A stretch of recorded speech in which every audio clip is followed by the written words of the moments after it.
Today's show at America F1, we are talking about Red Bull and are the wheels falling off?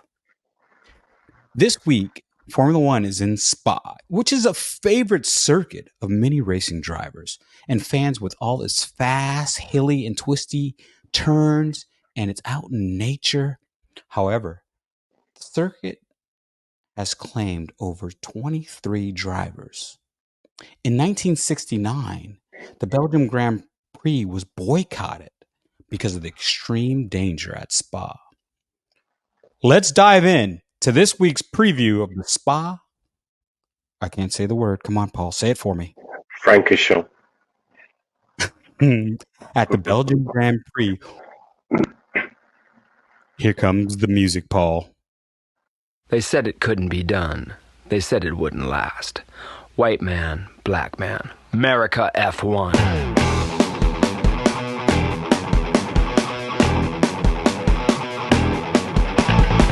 America F1 coming to you straight from San Francisco, California. Sherman Tillman, Michael Lawler. America F1. The only difference is we're not coming from San Francisco. We're coming from Ireland. And Paul is in here and Mike is not in here. So Mike's not in. Paul's in. We're not in San Francisco. We're in Ireland. What do you think, Paul? I'd say welcome. 1,000 welcomes, as they say. Let's do this tonight. Let's do it tonight. Not only are we going to talk about Red Bull, we're going to preview Spa, but we're also going to get into the latest news in Formula One, which is Esteban Ocon has just signed with Haas. I told you all he was going to sign. So we're going to talk about that. We're also going to talk about Matteo Binotto has also signed on with the Audi project. And then we're going to get into a bit about what's happening with Lando Norris. And then, of course, Red Bull. What's going on with Red Bull? Paul? Okay. Hi, everybody. What's going on with Red Bull? And I've sort of coined the phrase, like, are the wheels coming off here? I'm going to be straight. It's not a bitching session. It's not being unfair. It's unfolding in front of our eyes at this stage. So my honest opinion is we have Sergio Perez, and he has managed to be top of the charts in Destruction Derby, and he's done $3.6 million worth of damage to the cars. It's not just since he was okay. I know those that are watching the podcast that have seen us before. We've said these things before about Sergio. So he gets signed for 2 years, and he just flushes the toilet on the whole thing. He's just not able to put it together. It is embarrassing. I would say that Christian is cringing. I'd say the shareholders are getting furious, and the truth of it is, and the reason why we say are the wheels falling off is because the car is not managing to beat the McLarens, the Red Bull, the McLarens, the Mercedes, and the Ferraris when they have their up and down. However, we have Max, and Max is driving erratically. He's driving badly because the car's not giving him what he wanted, which is supremeness. And where do we go from here? And there's a lot more to talk about, a lot more to unpack. You know, Paul, the strange thing, and it's not even strange, ever since they put a certain person away on holiday, Red Bull has taken it. I've also heard, and now don't hold me to this. This is what I've heard. It's not a fact. It's like all the top people aren't reporting it, but there is talk that the FIA has quietly removed some parts from Red Bull, and that is why they've come back to the pack. Have you heard about this, Paul? Okay, so again, I'm going to be very honest with you. I do a lot of content. I'm across several clubs. And there's my tagline, the Sir Lewis Hamilton Ferrari F1 Club. So for those that want to join, you're welcome. But I'm very, very cautious about making content that isn't quantified, isn't qualified, isn't backed up by the mainstream.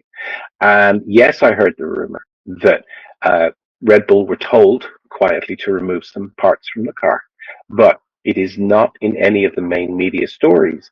And I'm very, very wary of perpetuating a piece of content that may not be true or is classified as a rumor or you're being clickbaiting. And I don't want to do clickbaiting. I mean, we've got a headline here. Red Bull, are the wheels falling off? So we genuinely have to quantify. Do we believe, do we see with our own eyes, factually, are the wheels falling off Red Bull? And I think they are. And I hope we're going to get into this with a to and a fro. But parts being removed from cars, we don't know if it's true, but it could be. But I don't believe that the fallback from Red Bull at this moment in time is because of the car. I think it's because other cars have now developed their aero kits and they're catching up. And I've said this, you get to the top of that hill, you've got two places to go. You either stay at the top of the hill with your wheels spinning, or you slide back down. And that's what we're witnessing right now with Red Bull. I agree 100%. We are witnessing the wheels falling off in real time. It's like you're witnessing Rome burning and you have a front row seat and you can see it all happening. Let's save this for later. Let's really dive in to Esteban Ocon. He signed with Haas. I told him not to do it. I wrote him a letter. I said, don't sign this guy. Why? Because he is not teammate friendly. You have this young stud, Oliver Berman, coming from F2. He showed up. He drove at F1. He scored 6 points. He still has more points than a lot of other drivers who drove half the season. Now you have this great guy, Oliver Berman. Why in the world? And I've read everything Komatsu had to say about Esteban Ocon. If you didn't know, when he did his Formula One test, his technical director or engineer for that test was Komatsu. So they have a little history. And so he appreciates Esteban Ocon. But do you out there appreciate Esteban Ocon? And does Fernando Alonso, did he appreciate Esteban Ocon? I don't think so. Did Daniel Ricciardo appreciate Esteban Ocon? I don't think so. Definitely Pierre Gasly doesn't appreciate Esteban Ocon. And I think I'm missing one other person, Paul. Do you remember his other teammate? No, I don't. But you make me laugh because I'm thinking back to. Do you remember in Friends with Joey and food, and there would always be this statement: Joey doesn't share food. Well, Ocon doesn't share teammates. Ocon doesn't share teammates. He is. So here's my theory. Okay, I'm sorry. If you want to talk, go ahead. No, I was going to ask you not only to expand on that, but I was going to say, don't you think out of all the people you could pick, he's the wrong person to mentor a young talent? Oh, it's not mentoring. He is not mentoring Ollie German. No way. Look, I have a thing now with Haas, and I've kind of said my piece about this before. So look, just very quick recap, which is that I think that Haas is just using this as a mobile advertising thing. He's not putting enough money development into Haas. He never will. He makes so much money in America in other series, selling parts and all the rest of it. So F1 is a great advert for him, and eventually one day he will be paid quite a lot of money to just walk away from it. However, my theory and my feeling on Haas right now is this. If you become a Haas driver, you're either a rookie who needs to get a seat, or you're on your way out the door. Because there's no building if you're in Haas. Okay, so what have we seen? We've seen K-Mag's gone. He's not going to get a drive with any other team at the end of the season. Yeah.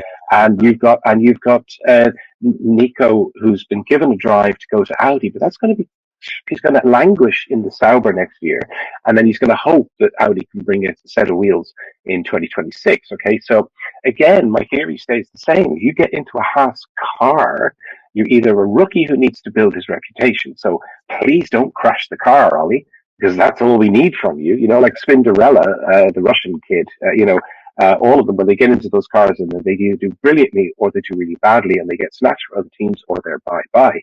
And so I'm praying that Ollie can just keep the car between the white lines and then he'll survive and he'll be picked to go for other teams. But for Ocon, this is a goodbye. He might get 2 or 3 years in Haas. No other team's going to pick him up after that. I doubt Well, it very much. I think they say that he signed a 2-year contract. So That's what I'm saying. You get a couple of years.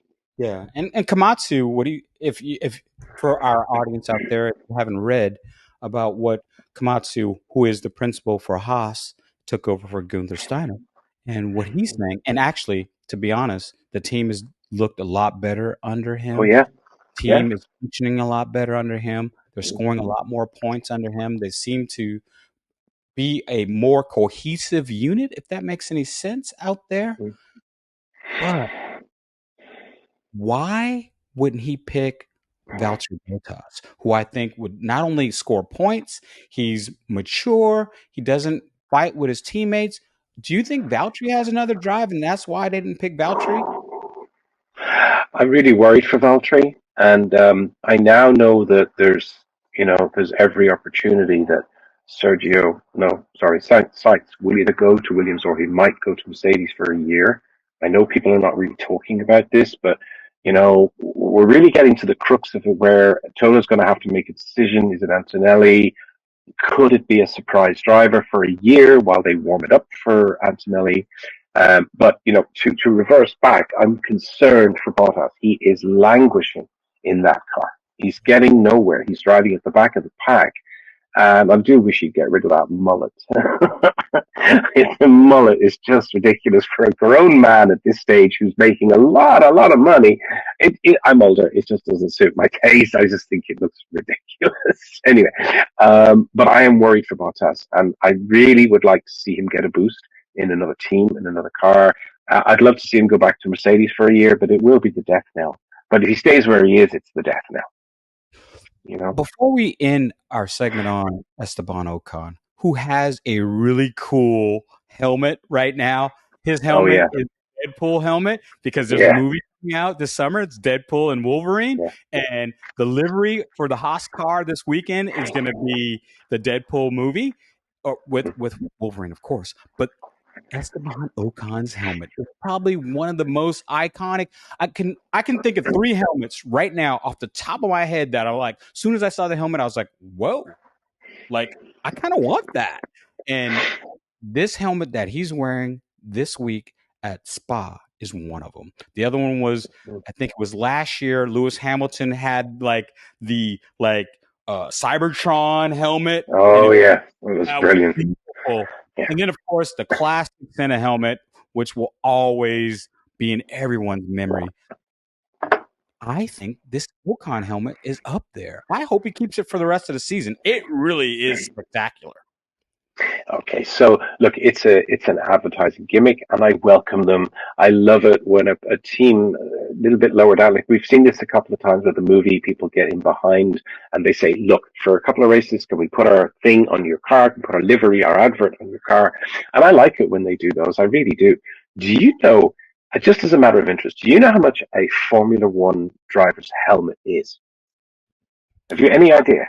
I'm going to go with $3,000. Wouldn't buy you the shield. The ballistic, they're now ballistic. Remember when Massa got the spring in his head from one of the 2009, what's his name, cars? It's Jensen Button and the other guy were driving, and a piece of suspension spring came off and hit Massa in the helmet. Do you remember that in 2009? Yeah. Well, since then, those helmets are not only carbon, but they're ballistic as well. They can take like a bullet almost. And those helmets run, just the helmets run around 10,000. The painting can run another 4 to 6,000. They're a fortune. They are an absolute fortune. No wonder you see the drivers, even tired, they gently put their helmets down. Those helmets are very expensive. Here is a real unknown fact. Maybe you didn't even know it, Paul. Mm-hmm.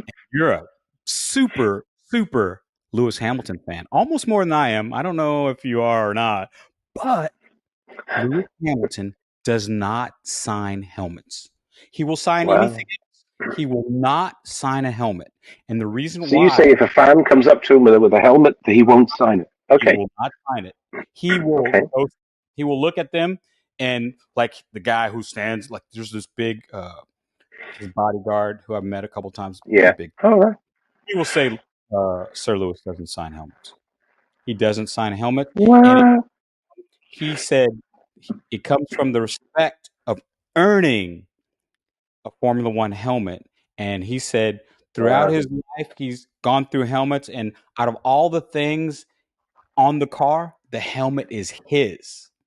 He says, everything else is provided for me by the team, but I choose what the helmet looks like. I choose what the colors are. And so I respect that. So I won't sign any helmets. I won't sign That's any really rep. cool. So Do little you known remember fact. there was a kind of ban? So the FIA said to the race drivers like they could only change their helmet design once or twice a season, and it's like, excuse me, what difference? It's none of your business. But Think they had maybe that for a little while. Yeah. yeah. Anyway, let's not get too far off the point. We were talking about Ocon, Let's leave and Ocon because we've really we've talked about Ocon. Let's okay, talk about your buddy Gunther Steiner and is he going with Martin Binotto over the it's going to be a case of where's Waldo? Because I reckon if Matteo Binotto is going to go to Audi, I just know he's going to create a position for Gunther. They're best friends. They're really good friends, and they've done TV shows together since. And Gunther made it quite clear after he'd left Haas that there was other things for him to do, and I think that he knew that Matteo was talking to Audi, and I think that he's going to appear at his side, and there'll be a role for him. It's a bit of a climb down. It won't be a team manager's role, obviously, but Gunther comes with his own righteousness that he earned where he was to get to be uh, a senior manager in Haas, and he didn't get on with G, and it was quite obvious for a couple of years. But hey, you hang on to your job, you bite your lip, and you carry on. And I would be thrilled to see Gunther back in the F1 paddock. He's a character, and I think he's also a good team leader. But I think that he got undone with Haas, and fair dues to the guy that took over. Do you think that they're hopefully them teaming up will make a huge difference in Audi? Because you know Audi's going to bring money. They're definitely not going to skimp on money in production and putting money into the team. I have said since the announcement, well, we thought it was going to be Porsche or Audi. They were both vying, but don't forget, they're all in the same body. So you've got Volkswagen, Bentley, Porsche, and Audi, and there's a couple of other VAG. They're all in the same brand, okay, initially or totally. Um, Ignore the fact that Audi is coming to Formula One at your peril because every time they've gone into a motorsport, they have stamped their authority. It doesn't have to be day one, but they are to be ignored at their peril. I think they're the greatest threat to join the grid to the originating teams in many, many decades. Wow, Oh that's yeah, that yeah, yeah. things. Yeah, yeah. Yeah. I really, Ignore Audi at your peril. I'm hoping the merch is really good too. You know, because I like to get the merch right. So I love when I go to a Formula One race. The first thing I do is I find out where I'm sitting, and then go to the merchandise booth. I don't often talk about cars I have driven. I unfortunately cannot drive these cars now, but I was lucky enough. I've had a couple of Audis, but I got to the point where I had an Audi RS4, which is a sort of 4 liter V8. Yeah. Yeah, it was a stunning car around 2007. And I bought the merch. I had the jacket, and I still to this day wear the Audi jacket, which is just the subtle 4 red rings across the breast. And I love that jacket, and I miss having that car. Although I had to lose half a stone to drive that car because of the bucket seats and the race clutch. Now, Paul, you were telling me earlier that you had some news about Lando Norris, and so Yeah. tell our fans what's going on with Lando right now. Okay, so well, Lando, I think I know he was in bad form and he had to give up that race win to Piastri, and he knows that he was badly behaved. He was badly behaved on the radio. He wasn't playing the team game. He proved a point, but he proved it for too long, and I think it rattled all McLaren. I think they were embarrassed. I think had Zach Brown been at that race, it would have been a very different you will pass now. You will let him pass now, and that would have been 8-9 laps previous. And Lando said some unnecessary thing to Lewis in the cool down room, who was being kind to Lando. And it was something along the lines of, wow, you've got a fast car. And he shot back at him and said, well, you had a fast car 7 years ago. And it was a snippy comment. It was delivered snippy. And Lewis shot back and said, I don't think you were here 7 years ago. So it was a quick comeback. But Lando in the press is kind of like, I'm sorry, with the opposite of where we're heading to, which is the big tagline today, Red Bull, are the wheels falling off? Max has come out and said, I'll say what I like. Which is to the fans, to the team, to everybody. Okay. One, I like the fact that he's saying, I'm going to say what I want, because I really believe that in this world today, people should speak their mind and you should know where they stand. Because if you speak your mind, I know where you stand, you know where I stand. But you are a professional driver. You are a 3-time world champion. The kids coming up in karting, the kids going out racing, the youngsters, they look up to you because it says world champion under your name. And it says 3 times for this man. You have an obligation, not only to the fans, not only to your sponsors, not only to your team, but to all the young people out there looking at you, and they decide how they should be and how they should act. You have a responsibility. And I think in those instances and in the mannerisms that he's having, he's failing as a champion. Are we having this discussion now? We're in it. We're in it. Okay, well, here's what I feel. The amount of disrespect that he showed his team, the amount of endangerment that he put himself into and others during the race by doing the dive that he did on Lewis, knowing that his car wasn't up to scratch, the amount of disrespect to the fact that he probably earns around 8 million when he puts his ass in that seat on a weekend, when you consider his overall package, to go and do sim racing until 2 o'clock, 3 o'clock in the morning, then get up again at 5 or 6 and sim race again to be in a for free race for Spa-Francorchamps 24-hour, and then to go and race and do it in such a fashion that it shows that he's tired, and his whole attitude on the microphone, his whole attitude to the journalists, to everybody, it was so disrespectful. It was so obvious that he was tired and grumpy, and you're like, at what point does Christian Horner grow a pair of balls and say to his driver, not the person that he's scared of, you don't do this anymore. You're being paid too much money, and we are being sponsored by too many people for you to screw around in this fashion. And I'm like a lot of other people have said this. I'm not just having a go at Max. This is about a person. And as a person, this was disgusting. His whole game plan, his whole attitude, the way he drove and the things he said and the way he did it. This was Max of old. I don't have the car under me to make me superior today, so I'm going to blame the team. I'm going to blame the car. I'm going to blame the tires. I'm going to blame the strategy. I'm going to blame every other driver on the track. It's gone too far. It's time that people realize Max is a one-trick pony, and that trick is not going to work. Lando's now playing up to Max, and Lewis has fought with him and owes him 2 or 3 years of pain, and he is not just going to open a corner and let him through anymore, because he knows how he drives. And now, Lewis, Lando, and Charles, when they get the Ferrari back right, it's going to be hell on track. There's going to be real fights again. I can't wait for that fight. I can't wait, Paul. I can't wait to see Lewis in red with Charles and them because Lewis is going to say, don't move for this guy. You can't move for him. If you just got to stick to your line, and that's it. If you crash, you crash. You can't move for him. Don't do it. Yeah. I can't wait to see. And Lando's not going to take any prisoners now. It hurt his pride that he could have let Piastri through 9 laps earlier and taken him again, fair and square on the track. And it was embarrassing to watch McLaren go through this. It was not necessary. If they'd have undone it and Lando had to slow down and let Piastri through, he could have caught and passed him fair and square on the track. McLaren said at the beginning of the race, we're going to let them race.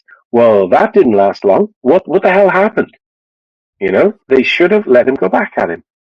One interesting thing that you brought up that I want to point out and I want you to expand on. Do you think that Adrian Newey, the real reason why he's leaving, is because Red Bull's always been a toxic type of environment, and that's what they thrive on, and that seems to be what drives them. It just seems to be the way they are. Maybe he is not only he didn't like the whole thing with Max's dad and Christian Horner, that whole thing that happened, the scandal. He's tired of it, and he's seen that Max is literally holding this team hostage because they seem afraid of the guy. Do you think Christian Horner is afraid of Max Verstappen, and that if he wants 100%. Mercedes, they won't know what to do? Do you feel? I am a huge Mercedes fan, as you know, and I am scared if Max goes to Mercedes. So here's the deal, okay? Red Bull sells cans of pop around the world, okay? And it was banned in some countries when it started. And the whole ethics of Red Bull and how it was and how it came to be. I've watched the documentaries. I've seen all the things, and I've gone, wow, Red Bull really is toxic. Okay. And then, there are plenty of parts of Red Bull as a company and the way they sponsored into extreme sports around the world before they ever got into Formula One. Christian Horner was the one who pitched. What's his name? The guy from Red Bull, the guy that died, Dietrich Mateschitz. And he pitched him and he got him to back the team and build the team and everything else. And he said, right, Christian, go and do what you got to do, but here's Helmut Marko, all right? And so the next thing was, anyway, that brand was built. Now, Red Bull wasn't toxic when they had Sebastian Vettel. They didn't, they got lucky, they got it right, and they did very well. And it wasn't an unpopular name or team. Mm-hmm. But since they had their fall in the middle, and then they built themselves back up again to where they are now, and then we just have watched, and it's not a matter of social media is trying to tear down Red Bull or Christian Horner or anything else. They've done it themselves. The Verstappen family, and I'm not going to go into this now, but I have a whole piece of the truth about the Verstappen family. I have the whole piece about the PKs. I have the whole piece about, sort of like some of the fun. Save that for the summer break. There's a whole show there. But honestly, I don't want to come across as the bitter guy who has done all this research. It's not about me trying to throw stones at them. It's there, and you're like, this is why I say things like Red Bull is the most toxic team ever to be in Formula One. These have been the most unpopular championships on a per capita fan base, right? But the fan base for the Red Bullers is so loud that they make it look like this. I'm not being funny. This is like a Trump inauguration party, okay? There was hundreds of thousands of people at the inauguration, when the truth was there wasn't that many, right? So all I'm saying is this is what the Red Bull fans are like. They are very loud and very boisterous, and they love and they believe blindly in Max and blindly in Red Bull, okay? But the truth is, when you look at the true figures, a championship win for Mercedes, a championship win for McLaren, or Williams, or any other team would have way more fan base and way more popularity in the whole thing. But that's okay. We're here, we're in it, we're living it. And now, for some of us, we're watching Red Bull with the wheels coming off and stuff is getting neutralized and it's changed. Okay? So I'm not going to wave a flag and be mean. Go ahead. The real, true grit of a champion is not when they're in the front, is what they're doing when they're behind, and what they're doing when they're in a fight.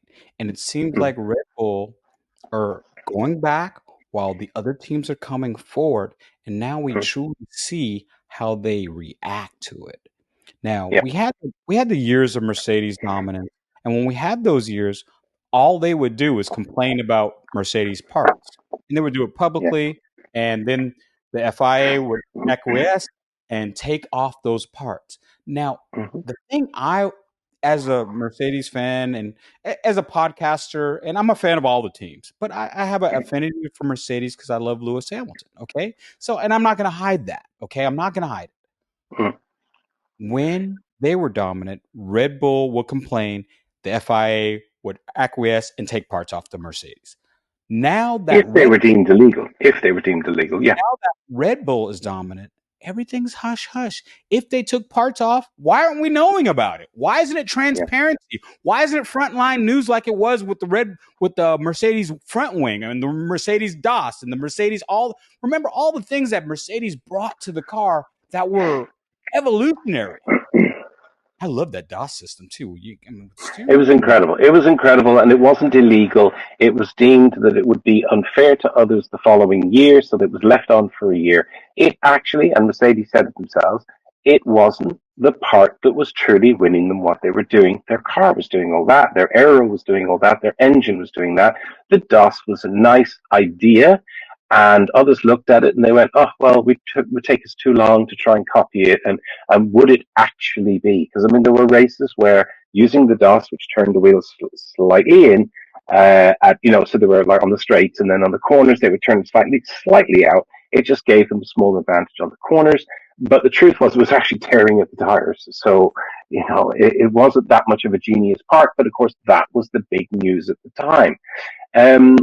Look, with Red Bull. When I say the team is toxic, okay, we are watching the team tear itself apart from the inside. And here's the deal: we have Christian Horner, who tried to buy out that team after Dietrich died, and it failed miserably. Okay, and let's not go into the histrionics of this, but that is what happened, and it turned everybody against themselves. It was the Thailand family who owned 51%. Backed Christian to try and buy out the Austrian side, is what we heard. We're not saying this is fact. It fell apart. It was then the whole fallout with the secretary, the admin secretary. And then we have the in-house fighting between Jos Verstappen and Christian. And why? Because Jos does not have a title in that team. What the hell? He should just be Max's dad, okay? And then we have Max, who is just following in his father's footsteps, being cantankerous, being bombastic, because he's won a couple of races and people have thrown down red carpets in front of him. He actually believes in his own, I don't know, what is it? We saw him once or twice drive well in the rain when he was younger, and he did a couple of slipstreams and then forgets to brake in the corner and pushes people off. This is why I keep calling Max a one-trick pony. He's back to doing it again. Can't pass you. I'll slipstream you. I'll forget to turn at the corner. I'll nerf you off track, or I'll literally go up in the air because I'm not giving in. Okay? That belief is going to get him killed or somebody else. Something is living in California, I've met a lot of famous people. And being famous brings on a whole different animal. And some people can handle it. And I would say the majority cannot. They just handle it. When you think about it, being famous, wherever you go, people are waiting on you hand and foot. Wherever you do, people are kissing your butt. If you say the sky is purple, everybody says, "Oh yeah, that's a beautiful purple right there. Oh wow, that's a beautiful purple." So it takes a real grounded person with a good family and good people around them to weave through this world of fame. And not everybody can do it. And the majority, like I said, can't do it. And I think, unfortunately, Max is one of these type of people. He doesn't have the people around him that are going to tell him no. He doesn't have the people around him that are going to say, "Hey, you shouldn't do that, man. You got to be more professional. Like, this is ridiculous. Like, what you said on the radio, that was childish. Don't do that again." Do you think that Max Verstappen has someone around him? Like, is his dad telling him, like, "Max, hey, that was ridiculous. Like, you cannot talk that way." If Jos is his publicist, we're all in trouble. Seriously, if Jos is giving the yardstick as to what Max should do on radio or in public, we are all in trouble, okay? Look, Max has been trained and they offer training to all of them. They have teams around them. Lewis doesn't write his own posts to go out. He would write a post and give it to his publicist, and they would okay it. Just like if you were a president, like it's just, well, hopefully you're not just going straight from toilet to text. Anyway, well, isn't that where the greatest ones are written? So literally dropping a load on the world. Great tweets in the toilet. yeah. Dropping a load on the public, right? So dropping a load of something. So anyway, Max is not interested, and I think what Max would love to do is win another couple of championships and just walk away into the sunset. But it's not that simple. And so a couple of them have embraced it. Charles Leclerc has embraced it.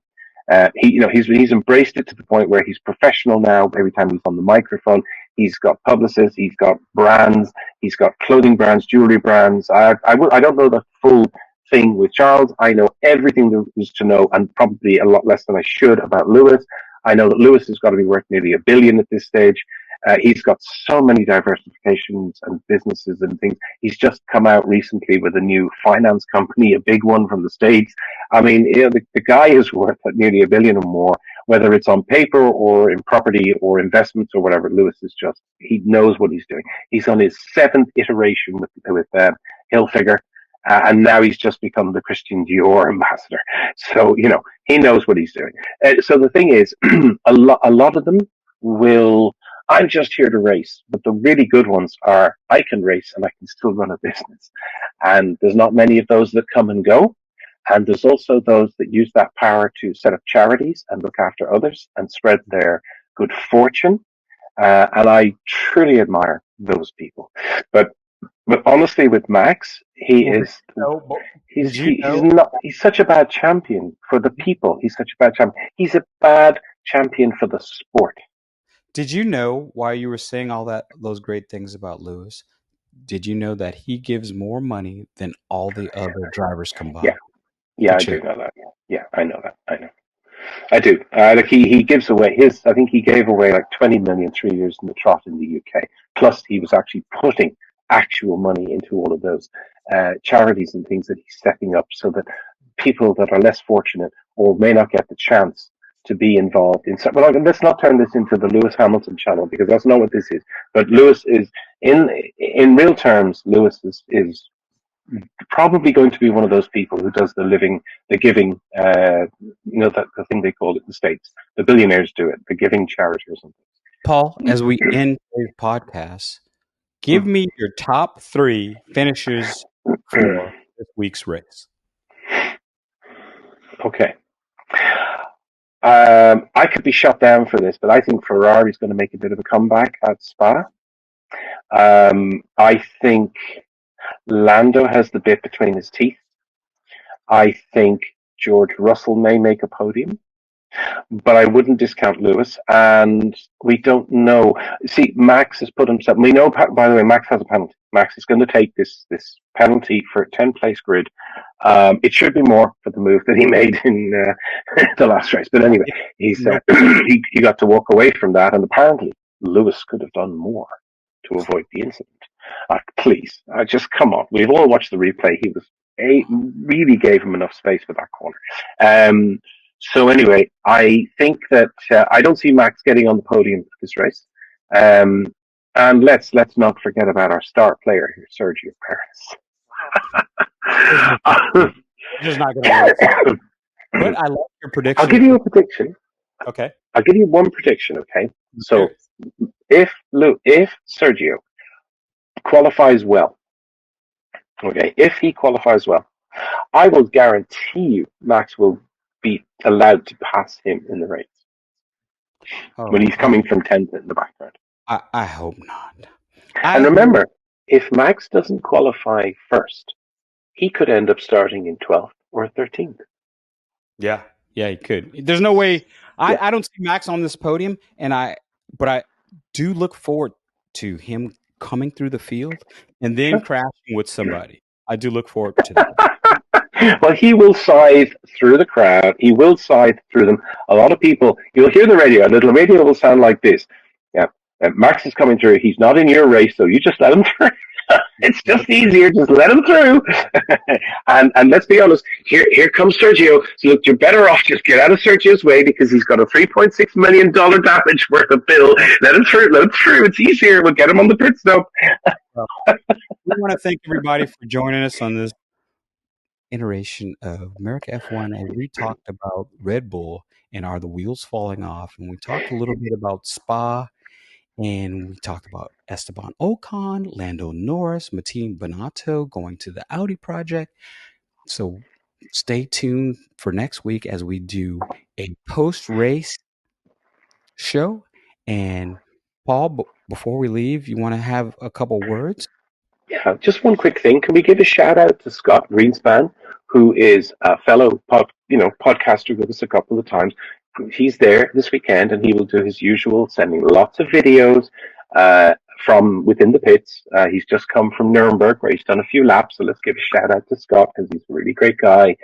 And I would just like to say to those that are here, please don't think that I'm hating on the Red Bulls. I'm just telling it like it is right now. And also, I just want to say, anybody that's around, if you'd like to join us on the Sir Lewis Hamilton Ferrari F1 Facebook Club, you'd be more than welcome. Keep on racing, everybody. Bye.